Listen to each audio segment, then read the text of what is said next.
La unidad, la idea de la unidad, hay mucho más que eso y hay mucho que podemos aprender acerca de eso. Porque yo pienso y miramos a través de las Escrituras que Dios quiere que aprendamos sobre eso. E incluso la misma deidad pone el ejemplo para nosotros acerca de la unidad. Y lo que vamos a estar mirando hoy en esta tarde es en relación a nuestra salvación y cómo es que la unidad está, la deidad está unidos, y lo podemos ver claramente a través de la salvación del hombre. Y que me ayuda a mí entender acerca de la unidad dentro de la deidad en cuanto a la salvación del hombre para nosotros hoy en día. Desde el principio vemos que Dios no solamente manda la unidad, sino que Él la demuestra a través del Padre, el Hijo y el Espíritu Santo. Ahora, yo no voy a poder cubrir toda la idea en cómo la deidad está unidos. Eso es un tema extremadamente extenso. Pero quiero darles a entender que ellos están unidos a través de la salvación. Padre, Hijo y el Espíritu Santo, todos trabajando juntos en unidad para ofrecerle la salvación al ser humano.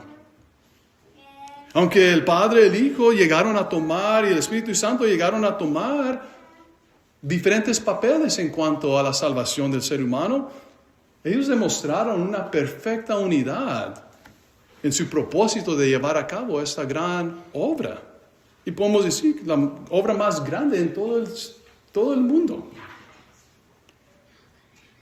Aunque llegamos a mirar que son tres seres divinos diferentes, formando esta deidad, tomando diferentes papeles, lo que quiero decir,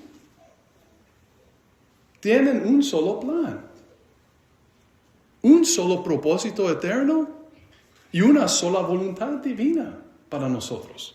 Eso no cambia. La salvación no fue improvisada en ninguna manera, a ver cómo nos trabaja con Adán y Eva y ver qué es lo que sucede después de eso. No fue algo improvisado. Fue el resultado de la unidad perfecta entre el Padre, el Hijo y el Espíritu Santo. Y podemos aprender mucho acerca de eso. Y la primera cosa que quiero que miremos es mirar en cómo el Padre llega a aportar a la salvación del ser humano. Y el Padre simplemente llega en algo bien conciso, no extenso, así que no quiero que vengan conmigo después de, te faltó decir eso y eso. Yo sé, no voy a poder cubrirlo todo. El Padre apunta hacia la necesidad de un Salvador. Y era para demostrar, hace eso demostrando que la ley nunca fue dada para salvar al ser humano. La ley cumplió exactamente lo que Dios quería que cumpliese. Que llegara a manifestar al hombre la seriedad del pecado. Y nota lo que llegamos a mirar ahí en Génesis capítulo 3 y el verso 15. Dice, y pondré enemistad entre ti y la mujer, y entre tu descendencia y su descendencia, esta te irá en la cabeza y tú la herirás en el talón. Dios ayudó al ser humano a ver la gravedad del pecado. Y llegamos a ver los resultados inmediatos cuando Adán y Eva fueron expulsados del huerto de Edén, sufriendo las consecuencias de sus acciones. Y lo que llegamos a mirar a través de todo el Antiguo Testamento es Dios simplemente manifestando el pecado es algo serio. No podemos tomar el pecado a lo ligero.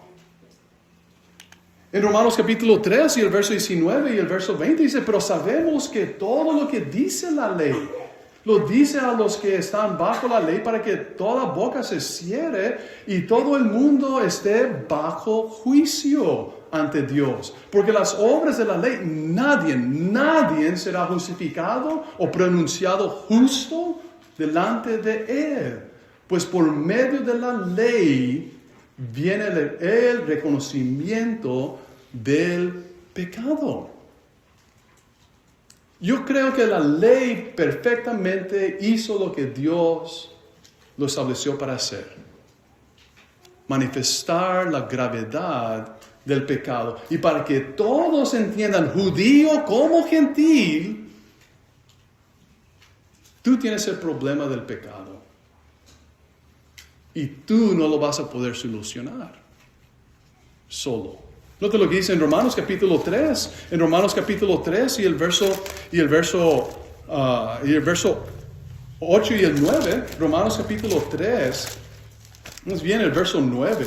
En Romanos capítulo 3 y el verso 9 dice la palabra de Dios que cada uno, sea judío o sea gentil, están bajo pecado. El verso 9 dice, ¿qué pues? ¿Les llevamos alguna ventaja? Claro que no. Porque ya hemos acusado tanto a judíos en el capítulo 2 como a gentiles en el capítulo 1, diciendo que todos están bajo pecado.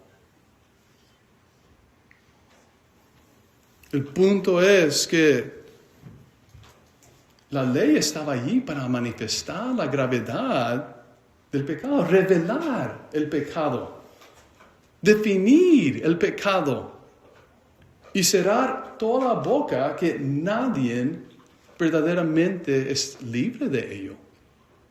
Verso 10, como está escrito, no hay justo ni aún uno. Ni aún uno. Pero el problema con la ley era que simplemente no justificaba. No pronunciaba justo al hombre. La ley funcionaba como un espejo, podemos decir, como un espejo que muestra una mancha, pero no limpiaba esa mancha. Si la primera ley hubiera quitado los pecados de las personas, si hubiera podido tener el poder de quitar los pecados de las personas, no hubiera necesidad de tener que establecer una nueva ley entonces. En Hebreos capítulo 8 y el verso 7 dice la palabra de Dios, en Hebreos 8 y el verso 7, dice, porque si el primer pacto hubiera sido sin defecto, no se habría procurado lugar para el segundo. ¿Pudo la ley manifestar la gravedad del pecado, la seriedad del pecado, pero no ofrecía una liberación del pecado? Enseña que si el primer pacto hubiera sido eficaz en esto para perfeccionar, no habría necesidad para tener otro. Cristo no tenía que morir entonces. Llegamos a mirar que la ley no tenía un propósito permanente, sino algo temporal, hasta que la verdadera ley se llegara a introducir. La verdadera ley que libraba al hombre de su pecado. El punto de Dios a través de todo esto, a través de esta obra redentora, la salvación de nosotros, es demostrar que no hay remedio humano. Incluso Kevin allá en Nuevo México no puede librar a las personas del pecado. No hay remedio humano para el problema del pecado. El hombre debería aprender que no se puede salvar por sus obras, por sí mismo, por sus esfuerzos.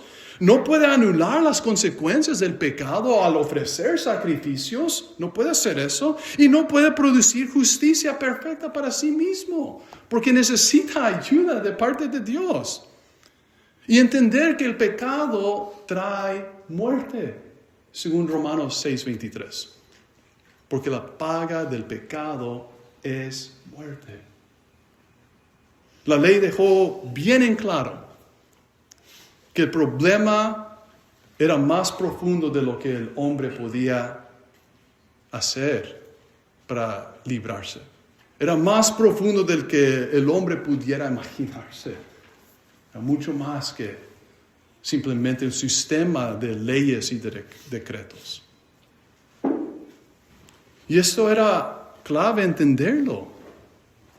Porque si no hay remedio humano, ¿a quién iremos? ¿A quién iremos? Cuando el hombre entiende su incapacidad de poder librarse de algo tan serio, algo tan grave, entonces es cuando el hombre está listo para buscar ayuda, para buscar el Salvador. Pero aun cuando este punto es tan claro, muchos no llegaron a buscar el Salvador. ¿Cuántos judíos vinieron a la obediencia en el día de Pentecostés? Como 3,000. ¿Cuántos judíos estaban presentes en el día de Pentecostés? No, gracias, yo no necesito a Jesús. Yo estoy bien con la ley. Y es triste, porque lo mismo sucede hoy en día. ¿Cuántos necesitan al Salvador y cuántos están dispuestos a aceptarlo? Y ese era el papel del Padre en este plan redentor del ser humano. Manifestar el pecado y su gravedad, la seriedad del pecado. Y apuntar hacia alguien, preparar el corazón para que pudieran dirigir su mente a la persona apropiada que sí te puede librar. Y el Padre tuvo que sufrir mucho por eso. ¿Cuántas veces fue rechazado Él por su propio pueblo? ¿Cuántas veces tuvo que rescatar al pueblo de la idolatría? Incluso llega a manifestar que el Padre llorando por su pueblo rebelde. Y Él sufrió por causa de esto. Pero Él cumplió fielmente lo que le correspondía a Él.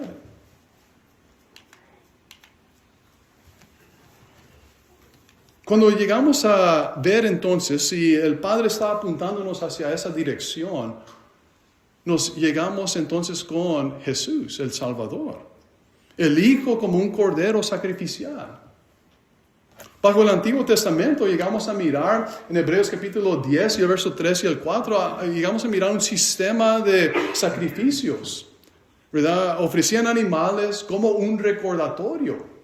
En el verso 3 y el 4 dice, sin embargo, cada año se hacía memoria de los pecados con esos sacrificios. No quitaba los pecados, porque la sangre de los toros y de los machos cabríos no puede quitar pecados. No quitaba el pecado de esos sacrificios, sino recordaba del pecado. Era una sombra de una realidad que iba a venir ya después. Jesús vino para recordar, no vino para que recuerden las personas sus pecados. Note lo que dijo Juan el Bautizador allí en el Evangelio de Juan, en el capítulo 1 y el verso 29. Lo dijo bien en claro, Juan. En el Evangelio de Juan, en el capítulo 1 y el verso 29, dice Juan, he aquí el Cordero de Dios, noten, que quita el pecado del mundo. Jesús no juega juegos.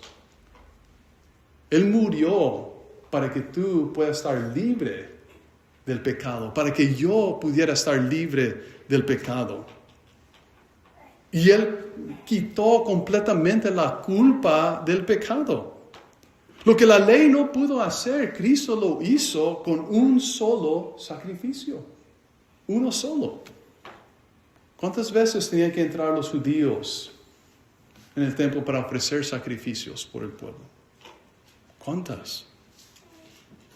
En Hebreos capítulo 9 y el verso 12, dice, entró una vez Cristo para siempre en el lugar santísimo, logrando así eterna redención. Si notan, una sola vez es todo lo que se requería. Una sola vez. Ya mediante sangre, ya no mediante de sangre de machos cabríos. Recuerden que Eso no quitaba el pecado, ni de becerro, sino mediante su propia sangre.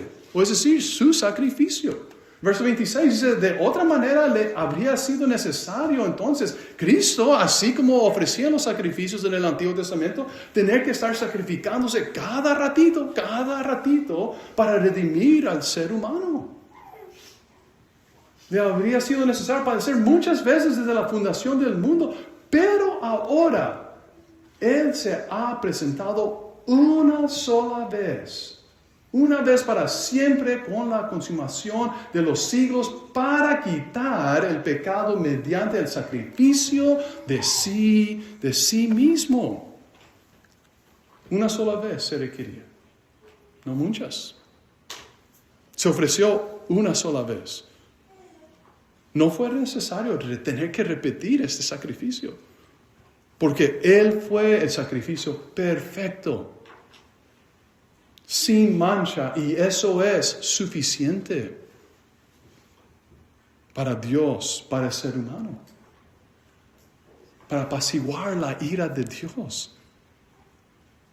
Y aunque este papel también podemos decir que fue bien difícil, Jesús dio su vida voluntariamente. Filipenses capítulo 2 y el verso 8 dice que Él fue obediente hasta la cruz. Y cuando llegamos a mirar en Getsemaní, Él llegó a manifestar una sumisión o sujeción total al Padre y su voluntad. Él orando dice que se haga tu voluntad, no la mía. No hubo conflicto entre Él y el Padre. No, como que no sé si merecen ese sacrificio.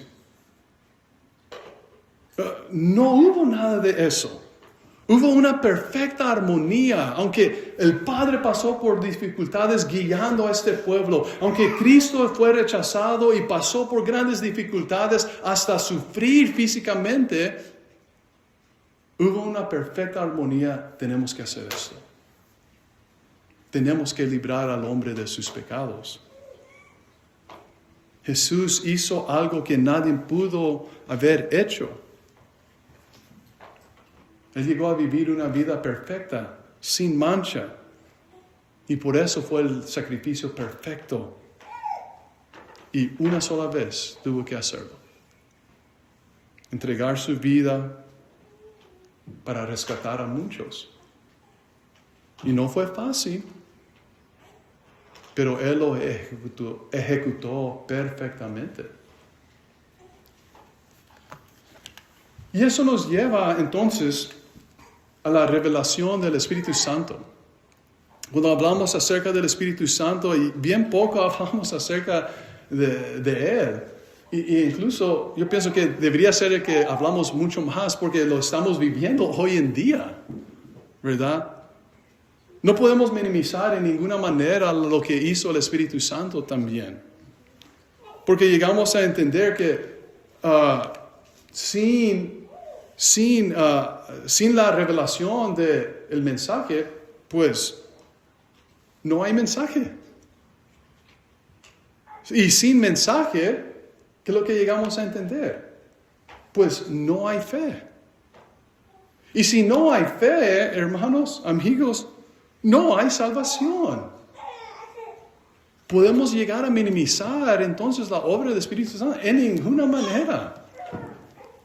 El Padre, la obra del Padre, el papel del Padre fue importante, el papel del Hijo fue importante, como también el papel del Espíritu Santo. Cada uno de ellos fue necesario para la salvación del ser humano. No podemos minimizar nada. Aquí en Juan capítulo 14 y el verso 26. En Juan 14 en el verso 26. Jesús llegó a prometerle a los apóstoles que no iban a quedarse solos cuando Él llegara a ascender al cielo. Dijo, pero el Consolador, el Espíritu Santo que el Padre enviará en mi nombre, Él les enseñará todas las cosas y les hará recordar todo lo que yo les he dicho. Y en el capítulo 16 y el verso 13 dice, Él nos guiará a toda la verdad. El Espíritu Santo, pues, iba a recordarles a los apóstoles las enseñanzas de Cristo, les iba a guiar con la verdad para que pudieran ayudar a otros a ver con claridad el mensaje de verdad y luego confirmar esos mensajes a través de muchos milagros. Este mensaje es verdadero. Me recuerda mucho con lo que había dicho Gamaliel. Déjalos que enseñen y prediquen, hagan lo que quieran hacer, porque si es de Dios, yo no quiero estar luchando en contra de Dios. Pero si no es de Dios, no te preocupes, se va a deshacer la obra, porque no tienen la verdad. No pueden confirmar ese mensaje, y muchos llegaron a fracasar porque no tenían la verdad y no tenían el Espíritu para poder confirmar el mensaje. Pero los apóstoles sí, y aquellos que estaban con ellos sí. Aunque Cristo ascendió, la obra de salvación continuó adelante. La palabra se extendió porque el Espíritu Santo estaba con los apóstoles y aquellos que también estaban con ellos. En la segunda carta de Pedro, capítulo 1, verso 21, dice, porque jamás fue traída la profecía por voluntad humana. No fue así, fue por Dios. Dice, al contrario, los hombres hablaron de parte de Dios siendo inspirados por el Espíritu Santo. Es increíble lo que Dios llegó a hacer, todos colaborando, Dios, el Hijo y el Espíritu Santo, para que nosotros podamos tener la salvación. Los hombres inspirados no hablaron lo que ellos querían hablar. Ahora, cuando yo digo eso, no quiero decir que el Espíritu Santo tomó un control total de ellos. Porque podemos llegar a ver en los evangelios, Mateo escribe muy diferente que lo que escribe Marcos. Marcos escribe muy diferente de lo que escribe Lucas. Lucas escribe muy diferente de lo que escribe Juan. Utilizó sus talentos de cada uno para dirigirlos a escribir lo que era necesario. Ellos no fueron controlados como si fueran unos robots.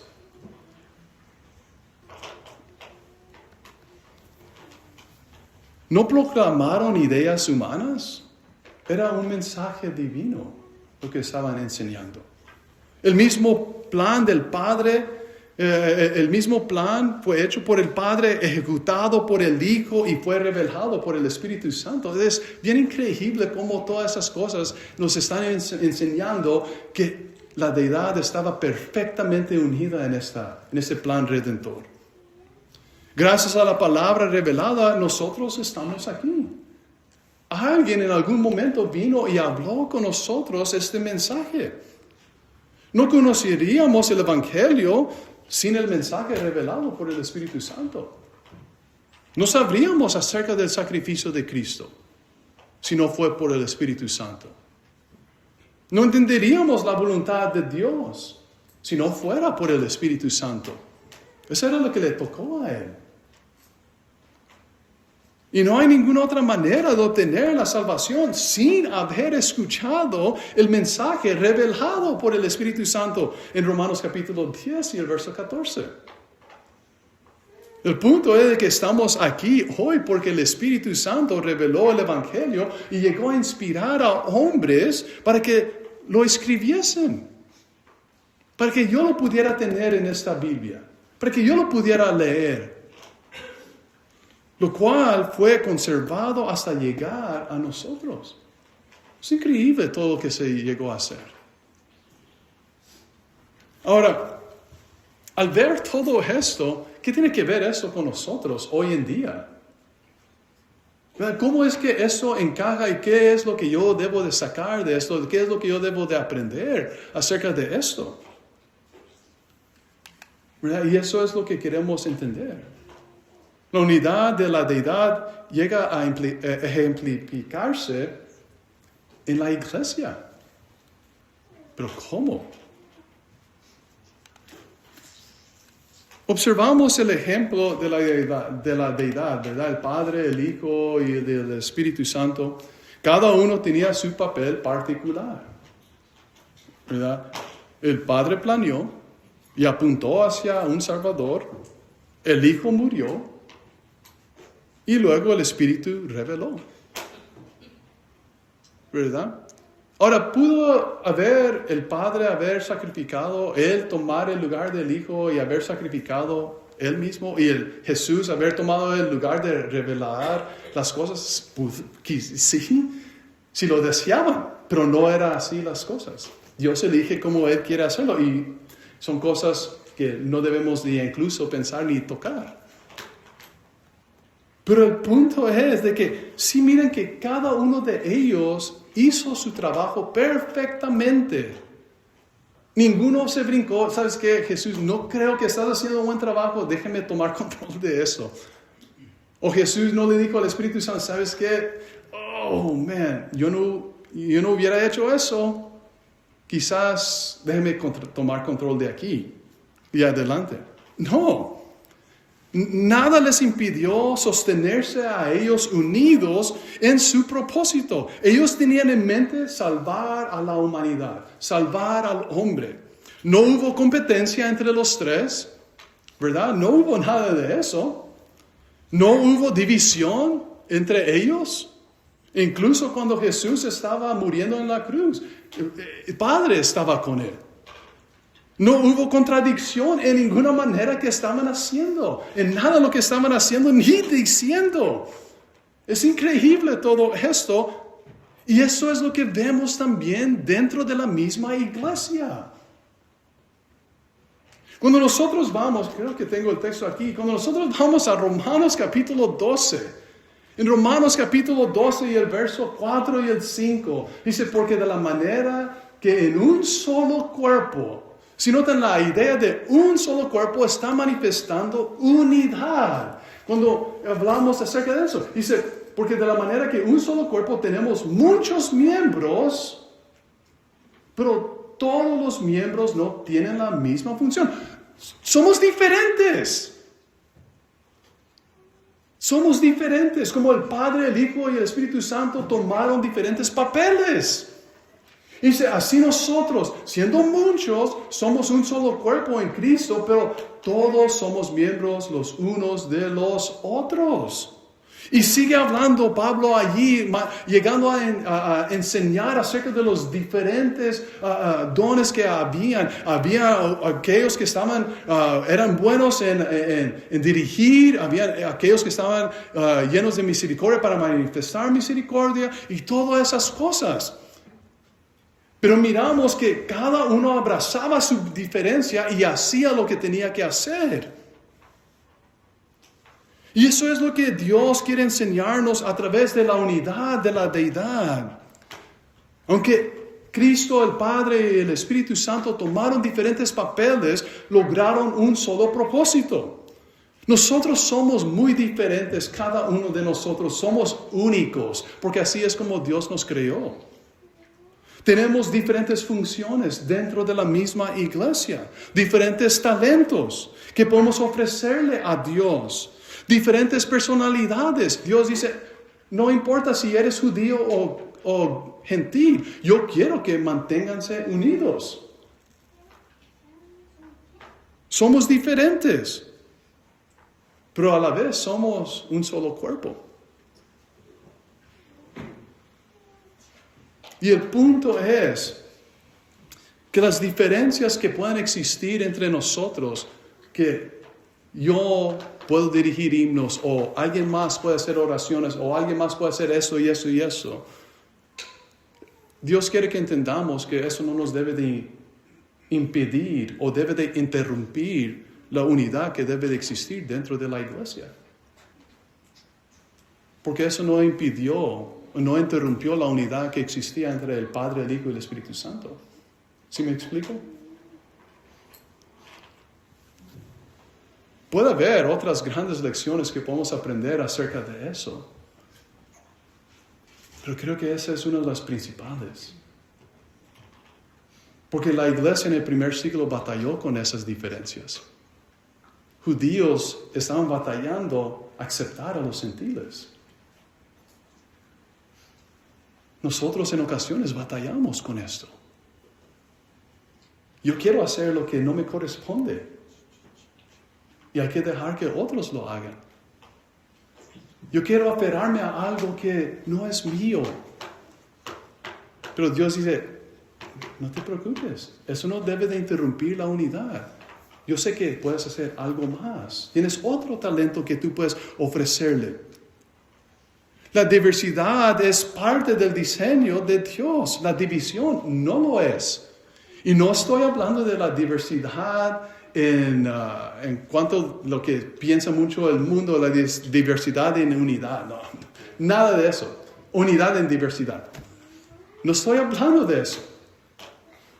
Yo estoy hablando de los diferentes papeles que cada uno de nosotros tenemos dentro de ese cuerpo. No todos somos manos, no todos somos ojos y no todos somos orejas. Y aunque somos diferentes en esa manera, Dios quiere que nos mantengamos unidos, porque eso es lo que aprendemos de parte del Padre, del Hijo y del Espíritu Santo. Cuando nada interrumpe la unidad, llegamos a cumplir con el propósito por lo cual estamos aquí. ¿Qué viene siendo ese propósito? Por lo tanto, ya sea que coman o beban, o que hagan otra cosa, dice Dios. Háganlo, dice Pablo, háganlo todo para la gloria de Dios. Ese es el propósito por lo cual estamos aquí. Estamos aquí porque queremos darle la honra y gloria a Dios. Incluso aunque tenemos diferentes cosas nosotros, estamos unidos en esto. En Romanos capítulo 15, noten lo que dice en Romanos capítulo 15 y el verso 6. Romanos 15 y el verso 6. Romanos 15 y el verso 6, ya para finalizar nuestra lección, en Romanos 15 y el verso 16. Verso 6, perdón. Dije 16, pero es verso 6. Dice, para que unánimes y a una sola voz. Y eso es después de que está hablando de que tenemos que aprender a mantenernos unidos aún en las diferencias de opiniones, ¿ok? Y llegamos a mirar a esa conclusión. Dice, para que unánimes y a una sola voz glorifiquéis al Dios y Padre de nuestro Señor Jesucristo. Ese es el propósito por lo cual estamos aquí. Estamos aquí para glorificar a Dios. Cuando la iglesia permanece unida, el evangelio avanza.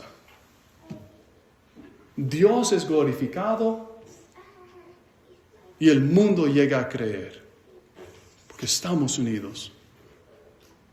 Jesús dijo eso en su oración, para que ellos estén unidos con nosotros. Y cuando el mundo ve que están unidos, el mundo va a creer. La unidad no es opcional. Es necesario para glorificar a Dios. Aún en nuestras diferencias hay unidad. Debe de haber unidad. Y se puede lograr. La unidad dentro de la deidad hizo posible nuestra salvación. Sin esa perfecta armonía, no habría cruz. No habría evangelio. No habría iglesia. Pero no solamente eso. No hubiera un ejemplo para nosotros hoy en día. No estaríamos aquí. Pero logramos saber que la deidad hizo lo que tenía que hacer para ponernos el ejemplo. No nos deja desprovistos. Nos dejó un ejemplo perfecto en que podamos seguir. La unidad es posible y se puede obtener cuando el enfoque no se pierde de darle siempre la honra y gloria a Dios. Y cuando el Padre es glorificado, cuando el Hijo es exaltado y cuando el Espíritu Santo es respetado, y cuando la iglesia pone la gloria de Dios por encima de cualquier otra cosa, entonces la unidad no solamente es posible, la unidad es inevitable. Y eso es lo que llegamos a ver Estaremos unidos como la deidad se mantuvo unido en su propósito al salvar al ser humano. Cada uno de nosotros tenemos que trabajar en ello y luchar por ello. Eso es lo que Dios espera de parte de nosotros. Eso es lo que Dios quiere. Ese es el ejemplo que nos ha dejado. Vamos a estar de pie para entonar el himno de invitación. Gracias por su atención.